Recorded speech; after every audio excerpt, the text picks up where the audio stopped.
Let me tell you a secret.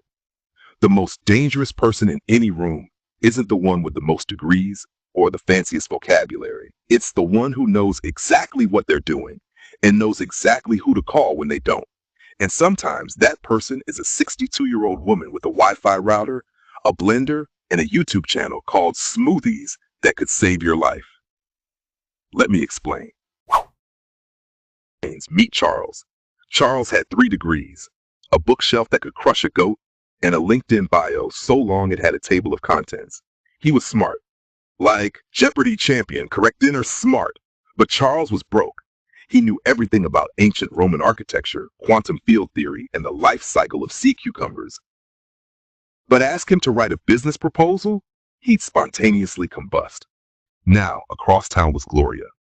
Gloria never went to college. She worked in a grocery store for years, had a laugh that could make a crow blush, and had recently learned how to edit videos using her nephew's old laptop. But here's the plot twist. Gloria was making 6 figures selling customized smoothie plans online. Why? Because Gloria had specialized knowledge. She didn't know everything. She knew something specific. How to help people with diabetes lose weight using affordable groceries. And she knew how to sell. Napoleon Hill said it best. Knowledge isn't power. It's potential power. See? Having knowledge is like owning a toolbox. But if you're just collecting tools without building anything, congrats, you've got a very expensive paperweight. And if you're using a hammer to change a light bulb, well, you might be Charles. The difference between general knowledge and specialized knowledge is like the difference between a buffet and a laser beam. One is wide and unfocused. The other slices through steel. Now here's the real magic trick. You don't need to know everything. Henry Ford was once mocked in court for not having formal education.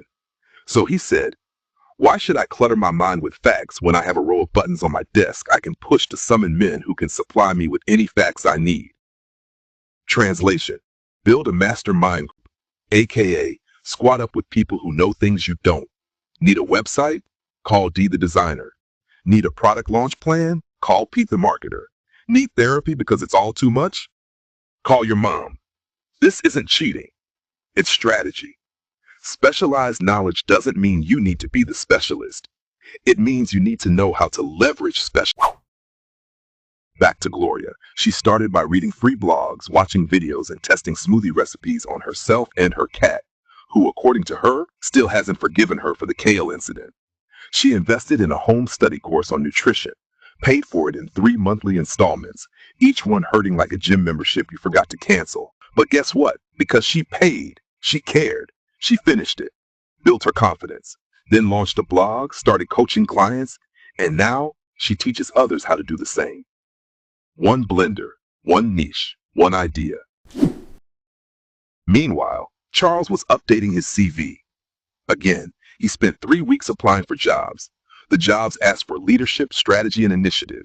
He offered Latin phrases, footnotes, and mild panic. He finally took a free online course in digital marketing, did the first 2 modules, then forgot his password, never went back. Why? Because he didn't invest anything. Not time, not money, not effort. No skin in the game, no results on the table. And here's the twist. Charles was brilliant. He just never aimed his brilliance at anything that paid him. Let me throw in one more gem. A woman once created a detailed portfolio for her son, complete with character references, skill assessments, and even a marketing plan. She basically turned him into a walking billboard. He got hired straight out of college, executive level. Why? Because she combined imagination, specialized presentation, and strategy. She didn't just apply for jobs, she sold a solution. What's the takeaway? The real key isn't knowing everything, it's knowing something useful, valuable, and marketable, and then either learning how to apply it or partnering with someone who can. So if you've been collecting degrees like Pokemon cards or binge watching TED Talks but doing nothing with them, maybe it's time to ask, what do I know well enough to sell, teach, or build with? Because in a world drowning in general information, the people who thrive are the ones who specialize. So here's the question I'll leave you with. Are you a collector of knowledge or an architect of results?